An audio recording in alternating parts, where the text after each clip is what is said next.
Hello students, it's Mr. Weaver. I am now going to give you a little presentation about what's actually in Lord of the Flies itself, some things that are appropriate for you to understand in order to read it successfully. You don't need this, but it might be helpful to you. Now, I did already do a PowerPoint that is about the background of William Golding, so I'm not going to focus on him even though he's mentioned in the slides. I'm going to focus on what's actually in it. So here's your introduction and background to Lord of the Flies, published in 1954. First of all, you might be surprised to find out that Lord of the Flies actually is a translation of Beelzebub. Beelzebub is a biblical character. That means he's in the Bible. And he is often referred to as Satan and Lucifer. But guess what? From Beelzebub, there is a translation to Lord of the Flies. So you could look at the title of this novel as literally Satan himself, okay? And you might be thinking, wow, that seems a little ridiculous. But when you read the story and you look at where the evil comes from on the story, where the beast comes from, there's actually something called a beast. Symbolically, it makes sense to call it the Lord of the Flies. We already know about Lord of the Flies author William Golding, so I'm not going to get into that. We have a lot of background information. He wrote it right after the Korean War, which I didn't mention in the previous one, and World War II, which ended in 45, the Korean in 52, I believe. So there's been a lot of war and devastation in the world that's influencing him. We see, here's a lot of information about the Korean War, the Enola Gay, which was one of the bombs dropped on, the plane that dropped the bomb on either Hiroshima or Nagasaki. I forget which. This isn't a history class. This is just to get you to understand kind of the actual Lord of the Flies itself. So I'm not going to focus on this. Instead, let's look at what it's actually saying. That in Lord of the Flies, Golding is making a statement that we cannot escape those savage, violent tendencies, that natural evil inside of us. And without social order, we devolve into a state of chaos. And actually, we see in the story that even the social order easily can be thrown into chaos itself. So let's get into Lord of the Flies and talk about the symbols. We have Piggy's glasses. Piggy is a character in Lord of the Flies, and he wears glasses, which of course help him to focus. These glasses represent the last surviving evidence of a lawful, structured world. They represent reason and logic because Piggy is a reasonable and logical character. The conch shell, which is what they're going to find, you can blow into a conch shell and create kind of a trumpet-like sound. It represents a new democracy on the island, or like a social order. And there is a snake thingy that evolves into becoming the beastie and eventually the beast. And the snake, of course, represents evil because of the Garden of Eden. Lucifer coming in the form of a snake to talk to Eve and Adam. So obviously that makes sense.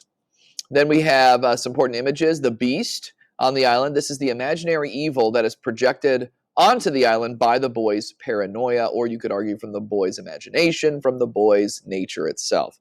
You have the Lord of the Flies. The actual term is used to describe a pig's head on a stick that becomes the physical acceptance of evil on the island. I can't talk too much more about it. I don't want to give away what happens.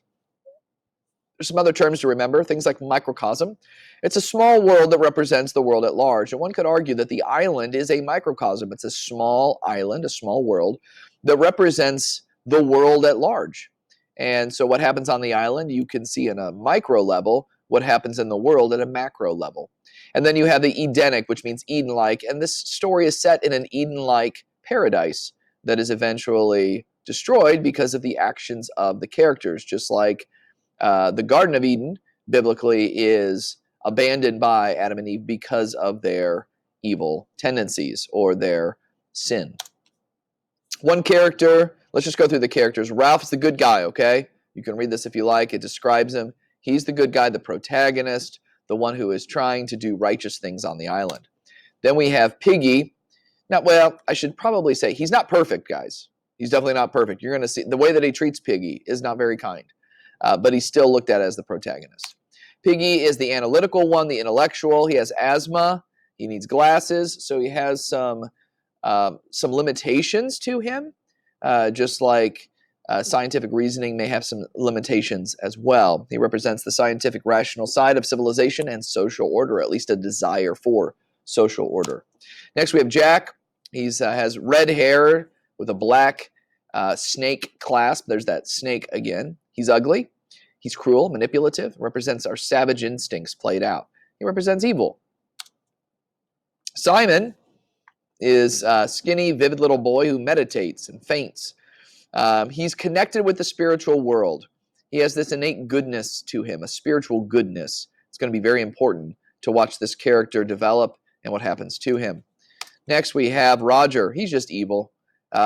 Evil in the sense that he premeditates evil. He premeditates attempted murder. He wants to hurt people. He kills without conscience. He's sadistic. Next, we have the twins, Sam and Eric. They're actually called Sam and Eric at some points in the novel, and they represent this tug of war between wanting to do good but then being pulled toward evil. That, oftentimes we as human beings feel that we want to do good, but we feel enticed by our desires to do things that we shouldn't.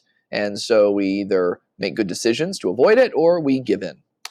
And finally, the little ones. These are the other characters that kind of represent society at large that isn't paying too much attention, but they kind of follow along with whoever seems to have power. And so that is those characters as well.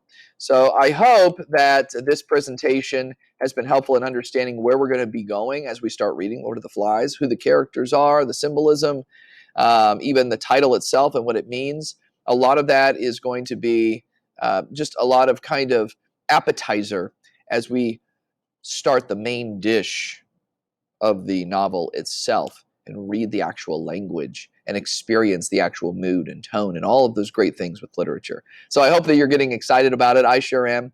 And we will tackle this starting very soon. Have a great day.